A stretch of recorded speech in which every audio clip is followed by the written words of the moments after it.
welcome to the Strategic National Stockpile Media Training. My name is Takenya Taylor, and I'm the Director of the Risk Communication Branch here at the Alabama Department of Public Health. Our objectives for today are the following. We want to briefly define the Strategic National Stockpile, also known as SNS.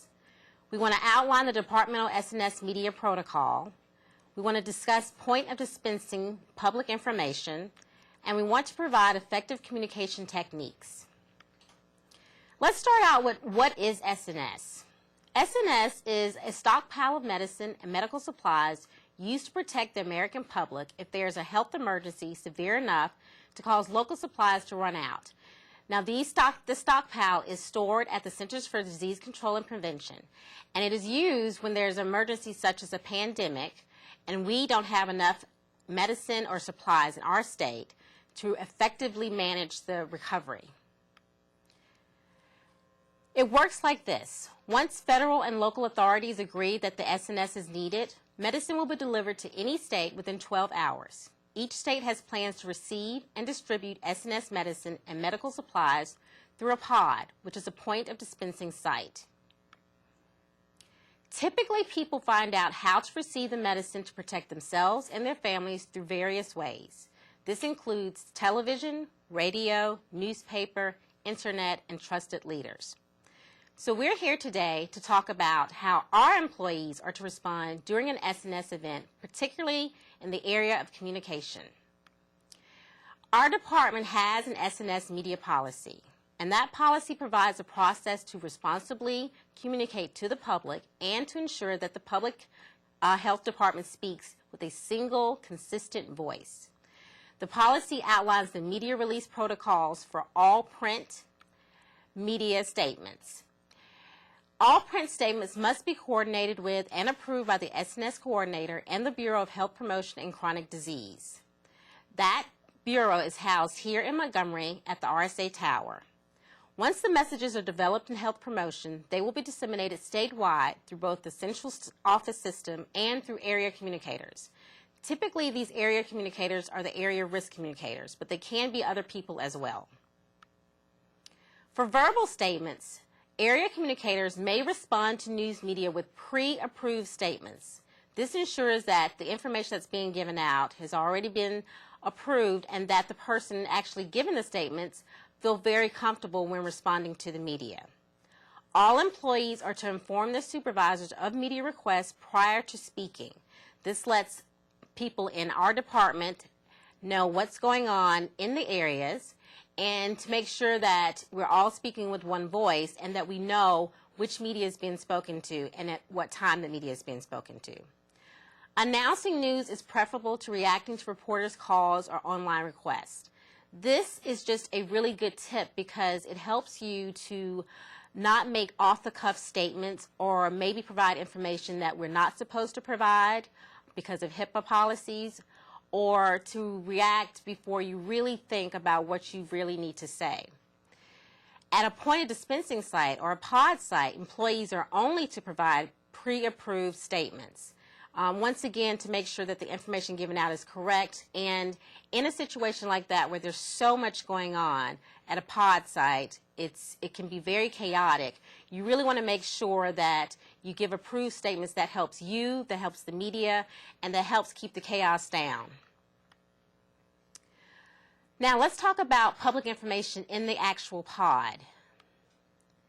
Effective pre-pod public information can help facilitate the pod process itself.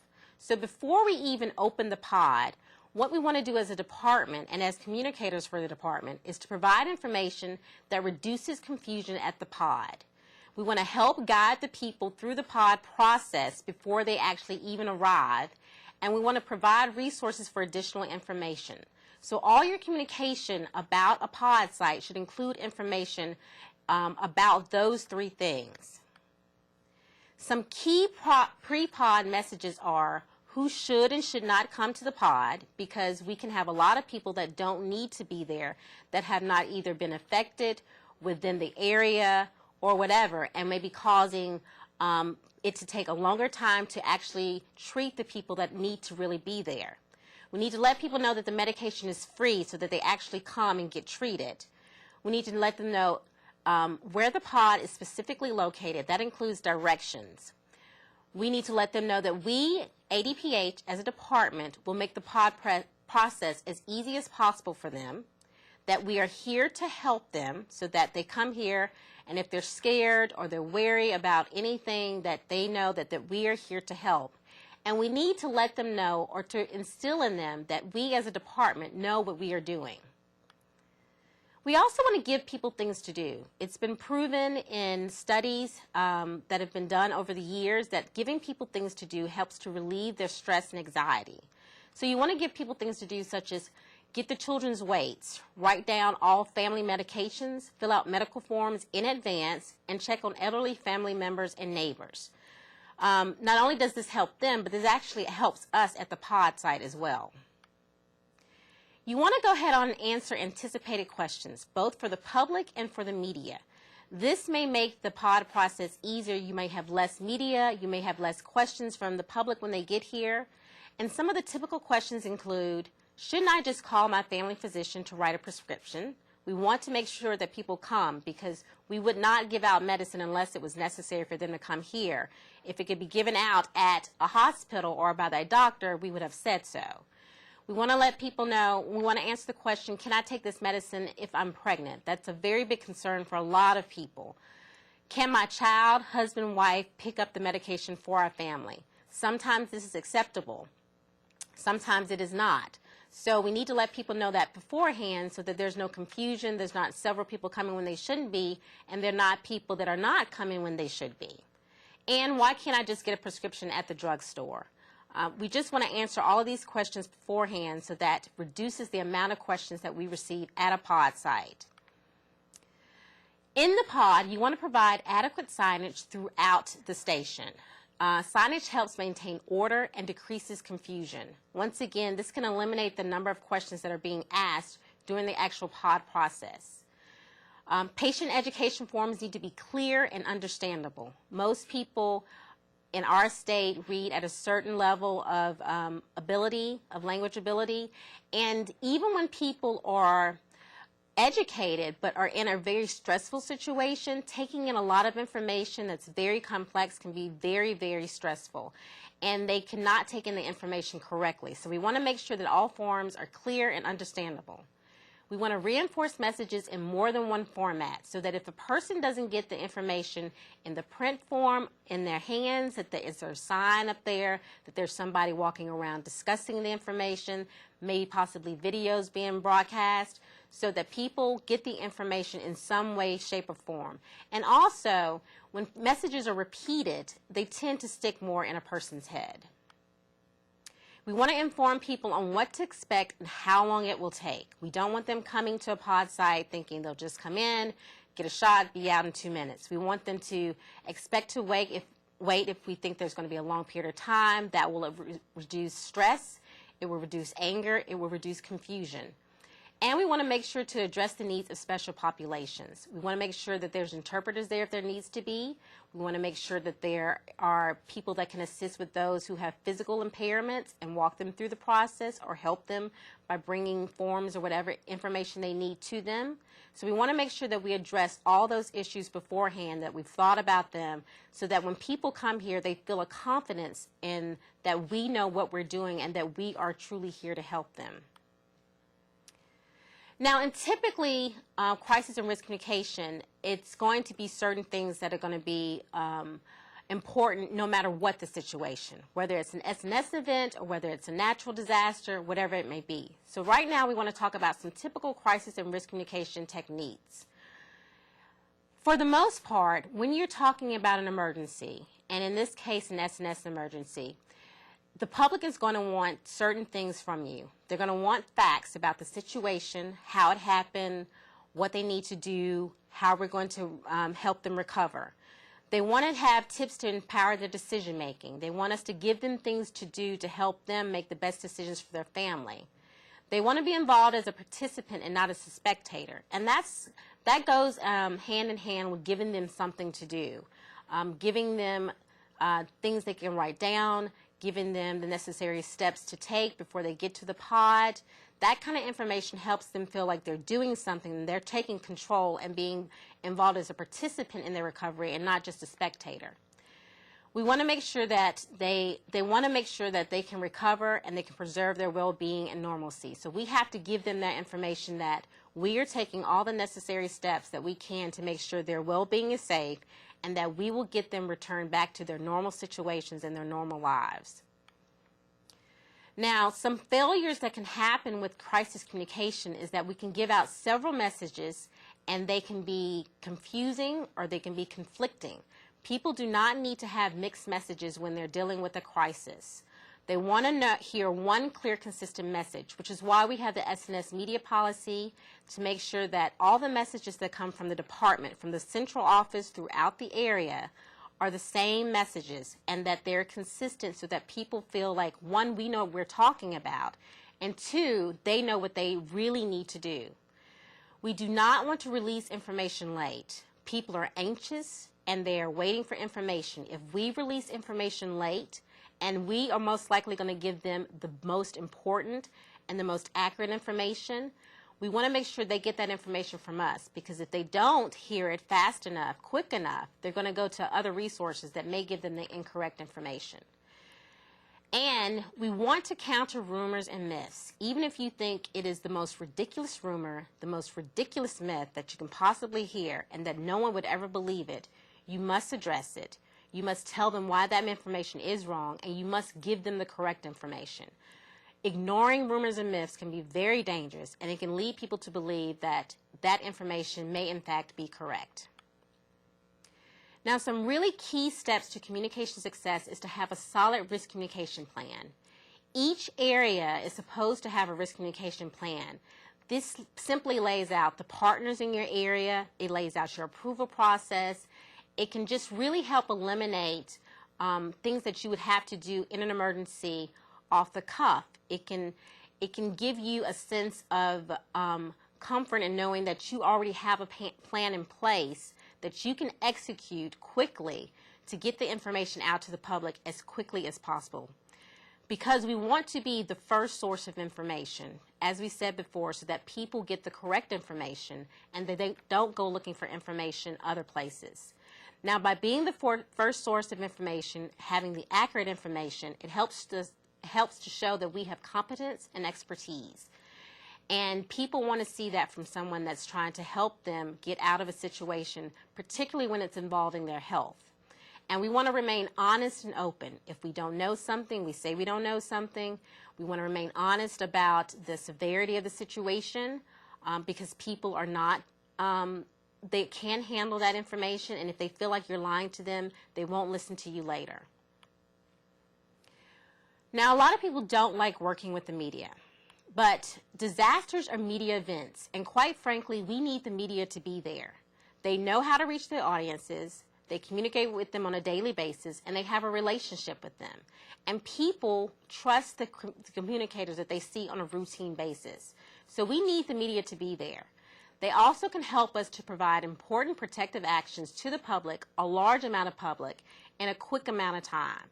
And once again, it is very important for us to get out information quickly, as well as get out information that is accurate. Evidence has shown that coverage is more factual when we actually give reporters the information that they need. They only become interpretive and sometimes combative when they're not getting information from us or when they're getting too little information. So we want to work with the media as much as possible to make sure they get as much information as we can give them, as we're allowed to give them without violating any kind of rules or regulations. The media wants to know a couple of things. They want to know who's in charge. They want to know how the victims are doing. They want to know how did this happen, and they want to know what they can expect next. Not only do they need this information to provide to their public, but the media are people too, and they have families, and they can be just as anxious as a regular citizen who wants to know that they are being taken care of by the Alabama Department of Public Health in an SNS event. Now, when you're developing your message, you want to make sure that you have one key message that you're trying to express at a time. You want to be short. Keep the messages 3 to 7 bits We all know the stop, drop, and roll. That message is effective because it's just a short amount of information given, and people can remember that. Studies have been shown that shorter messages that have fewer points that can be repeated can stay in a person's brain longer, and it can help them to really react the way they're supposed to react in an emergency. You want to be relevant. This is not a time in an emergency to give out information that's not relevant or extra information. There may be time to do that during recovery at a later phase. You want to give positive action steps. You don't want to tell people what not to do because they may only hear that and do those things. You want to tell them what to do. And of course you want to repeat, repeat, repeat, because repetition equals remembering information. Things that you want to avoid in your message is technical jargon, and that can be very difficult for us and for many agencies because we talk and speak in technical jargon a lot during our daily lives, daily work lives. But we have to remember that people do not work in the areas that we work in, and we have to remember that we need to keep language very clear, and we need to explain everything that we possibly can. We don't need to be condescending or judgmental. That turns people off, and that can turn people away from listening to us and getting the accurate information that they need. We do not want to attack any other agency during this time. It's not effective. It makes people think that you're more focused on attacking someone else than to really making sure that they're okay. And quite frankly, it's just not an effective thing to do when you're going to have to partner with people later on or in the emergency at the time. You don't want to promise or guarantee anything because quite frankly, emergencies are very unexpected things happen in emergencies. And so to promise or to guarantee somebody something that you really can't be sure of, once again, we'll tell them that you really can't help them when that promise or guarantee doesn't come through, and they may turn away from you. You don't want to discuss money. There will be a time to discuss money later and how much the recovery cost. But at the time of the emergency, people really aren't interested. They really don't care. What they want to know is what you're going to do to make sure they're safe. And you don't want to use humor. Sometimes people use humor because it's just their coping mechanism. But people don't want to see someone using humor in a situation where there can be harm done to them or their family, and they want to know that you are taking care of them. So avoid humor at all costs. Some of the things that makes a person a good spokesperson is being prepared. You want to be prepared when you stand up to a podium and speak at a news conference, or you speak to a reporter, or you speak at a town hall meeting, because preparation equals confidence, and people are more able to listen to somebody who is confident, and they're more willing to do what that person says if they seem prepared and confident about the information that they're communicating. You want a sincere expression of empathy. And sometimes this doesn't come very naturally to people, but you need to let people know that not only are you doing your job, but that you empathize with them and their situation, and that you are really trying to do your best to make sure that they and their families are doing well. Because people want to know that you care about the work that you're doing. That helps them to listen to you, and that helps them to rely on the information you are providing to them. You want to tell the truth, and this includes saying, I don't know, because it's better to say I don't know than to make up something.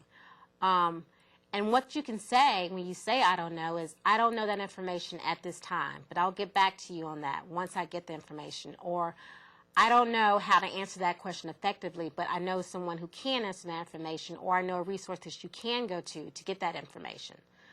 You want to have direct eye contact. You don't want to avoid people's eyes. You want to speak straight into the camera. You want to speak straight to the reporter. If you're at a town hall meeting, you want to speak straight into the eyes of that person, because people do attribute people that avoid eye contact with them being liars or not telling them something that they really need to know. You want to use a modulated voice. You don't want to be too soft so they can't hear you, but you don't want to be too loud, and because that seems anxious. And so you want to use just a regular modulated voice because that exudes confidence and calmness. So in summary, communicating a crisis is different. In a serious crisis, all affected people take in information differently, they process information differently, and they act on information differently. That's why we have to do the important things to make sure that we are giving information to them in a way they can understand, that's easy, and an appearance that makes us seem confident and prepared, and to make sure that information is accurate and speedy so that they can do the things they need to do, so that they cannot be anxious and take the steps necessary to really protect themselves and their family. Effective communication can help protect people, protect themselves and their families. And it's our job to communicate as well as we possibly can the tips that are necessary for them to do that. And finally, following departmental protocol can ensure that consistent and accurate messages are communicated to the public in a speedy and effective way. If you have any more information or questions that you need answered or that you would like from me about SNS communication, you can contact me at the information on the screen. Thank you so much for joining us for this short program, and I appreciate you.